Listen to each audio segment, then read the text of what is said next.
అందరికీ నమస్కారం.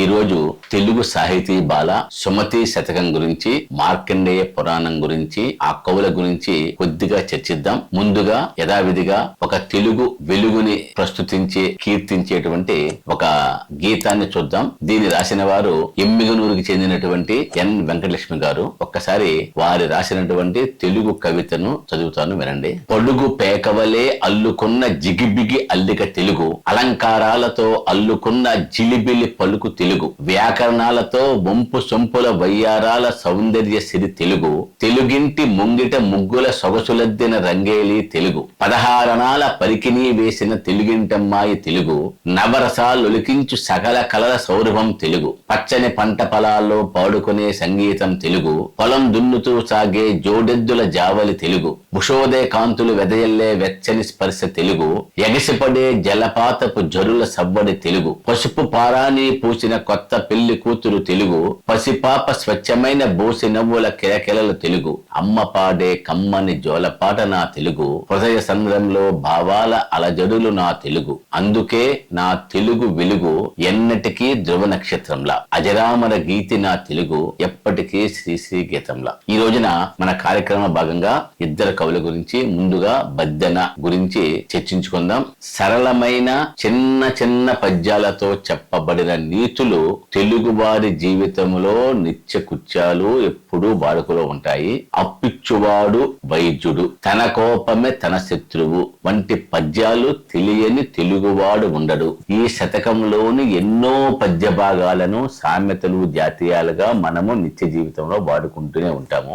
అటువంటి సుమతి శతకానికి మకుటం సుమతి. సాధారణంగా ఇతర కావ్య సాహిత్య ప్రక్రియలు పండితులకు మాత్రమే పరిమితమైతే, ఈ శతకాలు మాత్రం సామాన్య ప్రజానీకంలోకి ఆదరణ పొంది ఉన్నాయి. సుమతి శతకం పద్యాల సంఖ్య 108. సుమతి అంటే మంచి మతి, మంచి బుద్ధి కలిగిన దాన.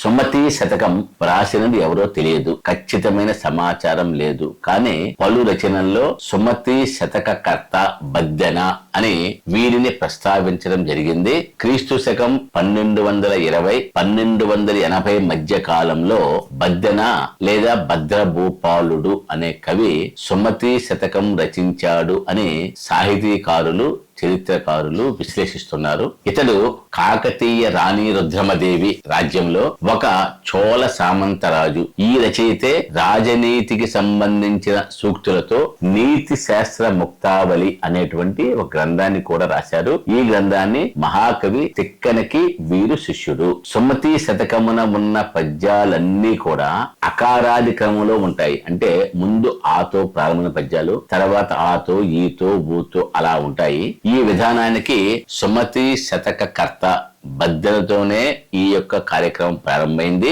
ఇతనిని అనుసరించి ఇతర కవులు కూడా తరువాతి కాలంలో దీన్ని అనుసరించారు.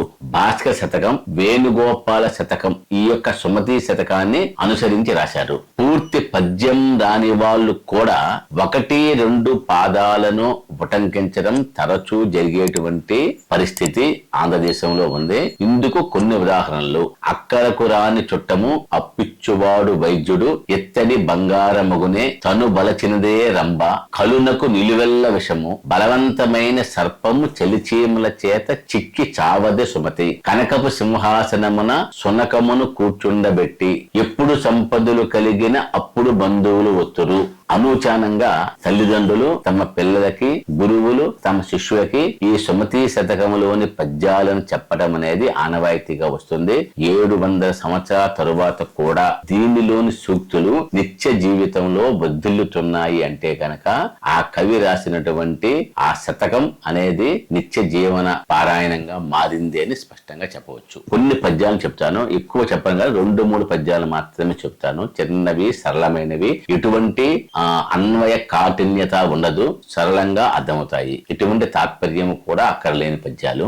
ఎప్పటికెయ్యేది ప్రస్తుతమో అప్పటికా మాటలాడి, అన్యుల మనముల్ నొప్పించక తానొవ్వక తప్పించుక తిరుగుబాడు ధన్యుడు సుమతి, కులకాంతతోడ నిప్పుడు కలహించకు, పట్టి తప్పు గటింపకుమి, కలకంటి కంట కన్నీరులికిన సిరి ఇంట నుండ నొల్లదు సుమతి. అంటే ఇంట్లో ఉండే స్త్రీ యొక్క భార్య గాని స్త్రీ యొక్క కంటి నుంచి కనుక నీటి చుక్క కనుక కింద పడితే ఆ ఇంట్లో సిరి ఉండదు. అంటే ఆడవాళ్ళని అంతగా గౌరవించాలి అని కవిగా చెబుతున్నారు. అదేవిధంగా తన కోపమే తన శత్రువు, తన శాంతమే తనకు రక్ష, దయ చుట్టంబవు, తన సంతోషమే స్వర్గము, తన దుఃఖమే నరకమండ్రు తథ్యము సుమతి. అంటే మనం సుఖంగా ఉండాలి, శాంతంగా ఉంటేనే మనకి రక్ష, దయ ఉంటుంది. లేని పక్షంలో మనం నాశనమైపోతాము. కోపం ఉండకూడదు అని కవి చాలా స్పష్టంగా చెప్తున్నారు. ఇక రెండవ కవి మారన. వీరు 1280 నుంచి 1360 మధ్య కాలంలో ఉన్నారు. ఈ మారన గారు తిక్కన శిష్యుడు. తెలుగులో తొలి పురాణముని అనువదించిన కవి. అంటే ఇతను తన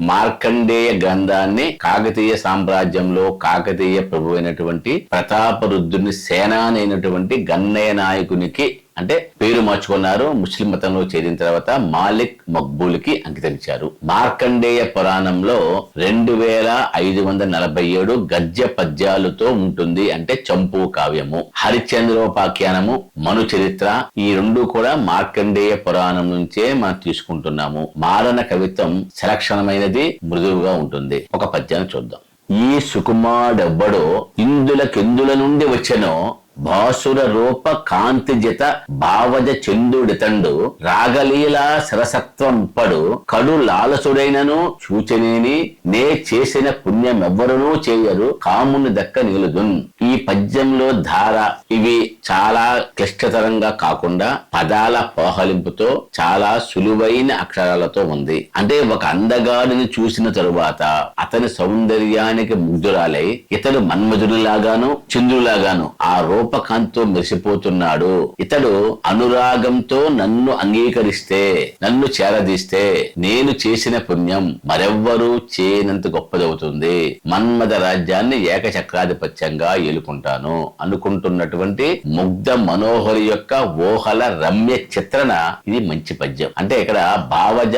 చంద్రుడు ఇద్దరిని కూడా భావజ చంద్రుడు అని ఏకవచనంతో ఒకే పదంలో చెప్పి భావజుని రూపాన్ని అంటే మన్మధుని రూపాన్ని చంద్రుని కాంతిని కూడా కలిపి రూపకాంతి అని ఒకే పదంలో చెప్పటం చాలా బాగుంది. ఈ పద్యంలో మగవాని సౌందర్యానికి చిక్కిపోతున్న వనిత వరుధిని, ఆమె మోహించిన పురుషుడు ప్రవరుడు. అయితే తొందరపడి ఈ పద్యం మను చరిత్రలు అనుకుంటారేమో, కాదు. ఇది మార్కండేయ పురాణంలో కవి మారన గారు ఈ యొక్క వరుధిని ప్రవరాక్యుని గురించి వర్ణిస్తూ చెప్పిన పద్యం. సంతోషం. రేపు మరొక ఇద్దరు తెలుగు కవులతో కలుద్దాము. అప్పటి వరకు నమస్కారం.